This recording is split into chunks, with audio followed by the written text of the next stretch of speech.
Hello and welcome to Charcha with NK Sharma. Today's topic is really different than normal topics. Today I'm going to talk about US Afghanistan war blunders, simply US blunders. Uh, I'm not really justifying anything, or I'm not really trying to go to any conclusion. So, what topic we will cover? US war expenses in Afghanistan. Everyone is talking about it. But we will also talk about war events before going to US war expenses, and we will also talk about where the money was spent. So, I want to make a disclaimer here because this is really a diff- topic, political topic, and many people or organizations are in favor of US Afghanistan war, or others are in against it, are against it. And I don't side any of them. I'm just presenting you the facts, and I don't want to draw any conclusion from this analysis, because this is post-war analysis, and and that's why I don't want to derive any conclusion, because what you do at the time of war, the decisions you make, uh, cannot be really justified after 20 years. Let's say whatever the decisions you made around in 2001 will be really hard to justify them now, because that was those decisions were made because of that time, specific time, and we cannot really say anything about it. But let's go to the events. So let's talk about US Afghanistan war history. What happened actually? 9th of September. Uh, so this is wrong, not November. Uh, 11th of September. This is wrong. Um, I will.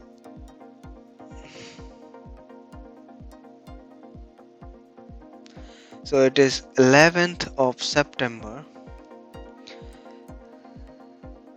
US was attacked. US was attacked. United States.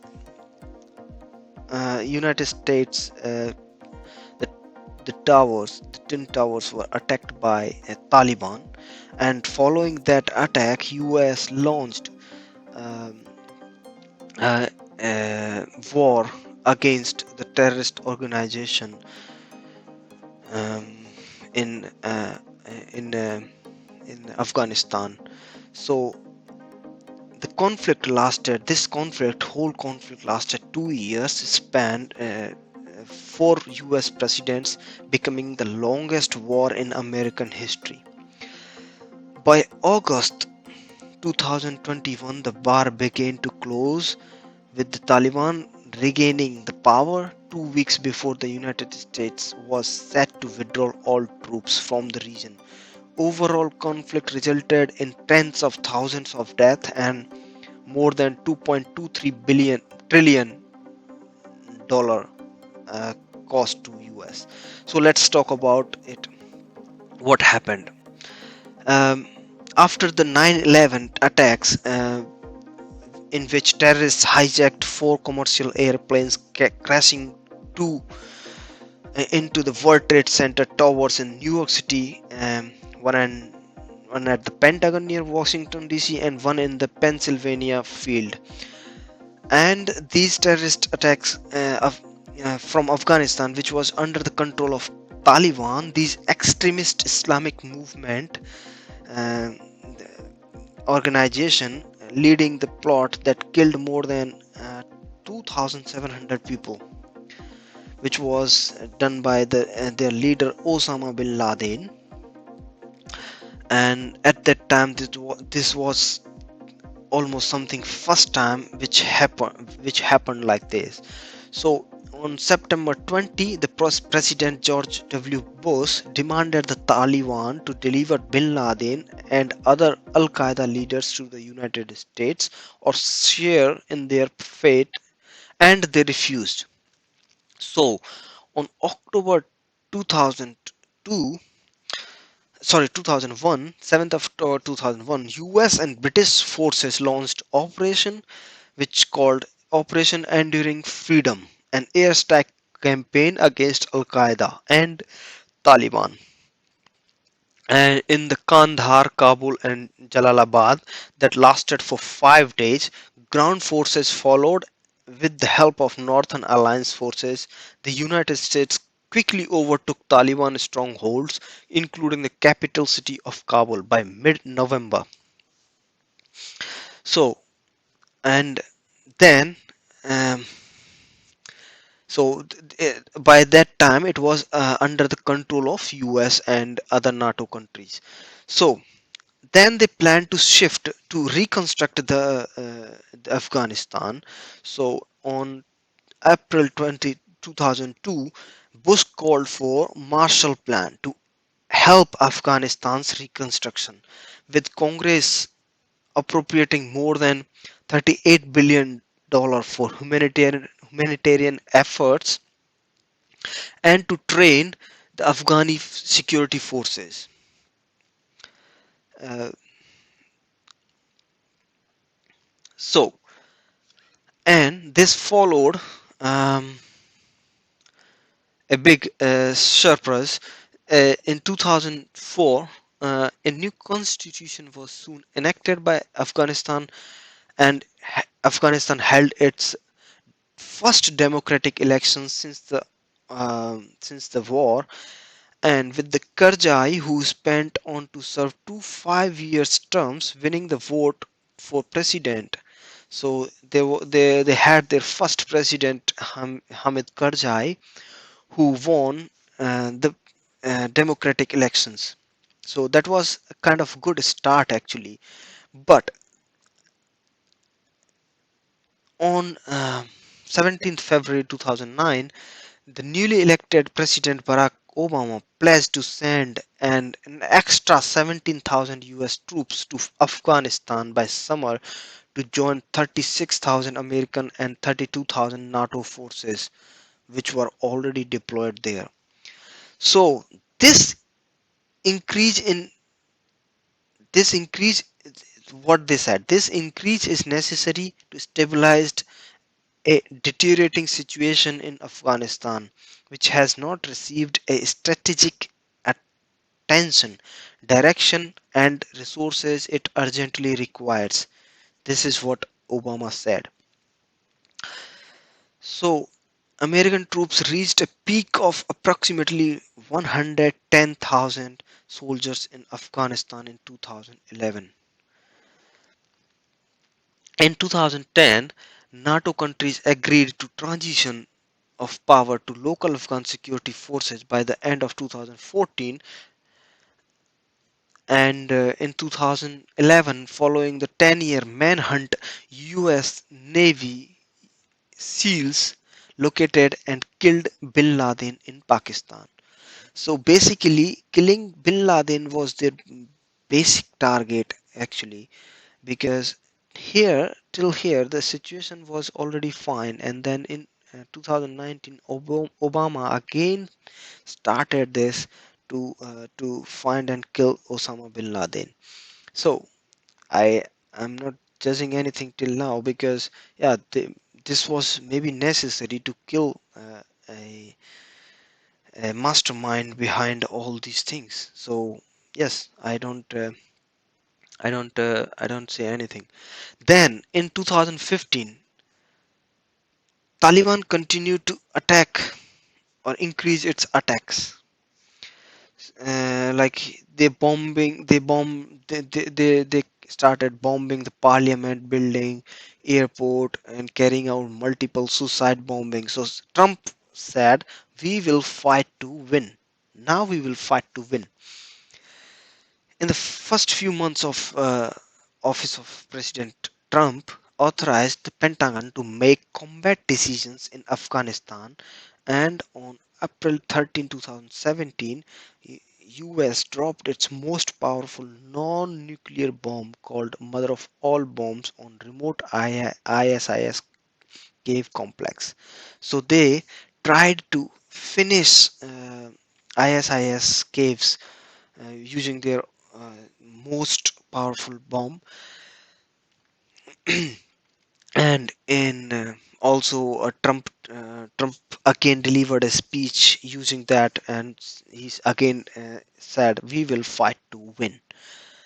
In 2019, February 2019, the Taliban continued to escalate its terrorist attacks, and United States entered peace talks with group in February 2019. A deal was reached that included US and NATO allies to total withdrawal within 14 months if Taliban vowed to not harbor terrorist groups. And if they follow this deal, then all the NATO alliances and US will withdraw their forces slowly. So, and in April 2021, the fourth president Joe Biden took to the power and set symbolic deadline of 11th September 2021, the 20th anniversary of 9/11 attacks, to withdraw all the US forces from Afghanistan. But but you know what happened actually. So by August 14, Biden had temporarily deployed about 6,000 US troops to assist in evacuation of efforts facing scrutiny for the Taliban's swift return to power. Biden said, I was the fourth president to preside over an American troop presence in Afghanistan. Two Republicans and two Democrats. I would not and will not pass this war on to a fifth president. So this is how it ended, and after that, you all knows what happened. So let's talk about war expenses now, because this is what everyone is talking about. So the total expenses, according to the reports, are 2.23 trillion US dollar. This includes 20 years of war, and that means if you calculate 2.23 trillion USD divided by 20 years, it approximately it's 300 million per day. That means the total is equal to net worth of Jeff Bezos, Elon Musk, Bill Gates, and 30 richest billionaires in America combined. So this is really hilarious, and I don't know how you will take it. So let me reiterate this. In 20 years, US spent around 2.23 million US trillion sorry trillion US dollars in this war, which means $300 million per day for 2 decades. That means also $50,000 for each Afghani people, because the population of Afghanistan is 40 million. If you divide 300 by 40, is more than $750,000, but the approximate 50,000 each is excluding other expenses.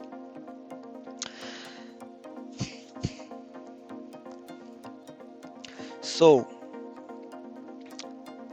these the official data shows that in 2002 the US has also spent around 143 billion on reconstruction activities. You understand what does this mean actually? So only for reconstruction activities US spent around 143 million US dollar. And I cannot believe if they were successful in this or not. I don't know actually, because I don't know the base reality. But let's continue. More than half, 80, more than half, around 88 billion, was spent on building up Afghan security forces, including the Afghan National Army and police force.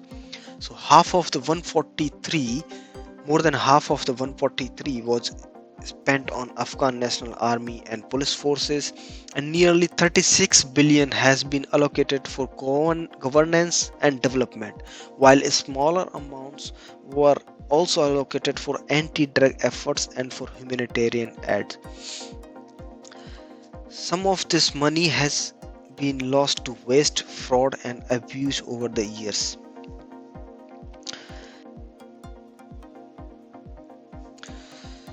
What about the human cost? So, since the war against Taliban began in 2001, there have been more than 3,500 coalition deaths, of which and around 2,300 have been US soldiers, more than 450 UK soldiers, and a further 20,660 US soldiers were injured in action. Also, according to President Ghani, or previous president, ex-president Ghani, in 2019, he said 45,000 members of Afghan security forces were killed since he became president 5 years earlier. So you can imagine how much this was costing.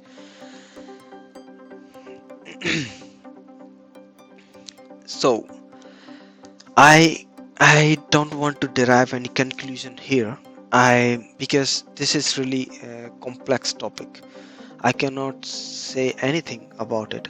I cannot judge the decisions, because if I say anything now, this is I won't be justifying any party.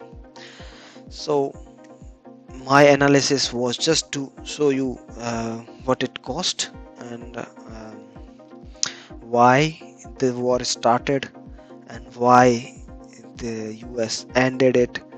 And I still don't know if it is total 100% finished, because now Taliban is stronger than ever, and Taliban is also supported by many countries now.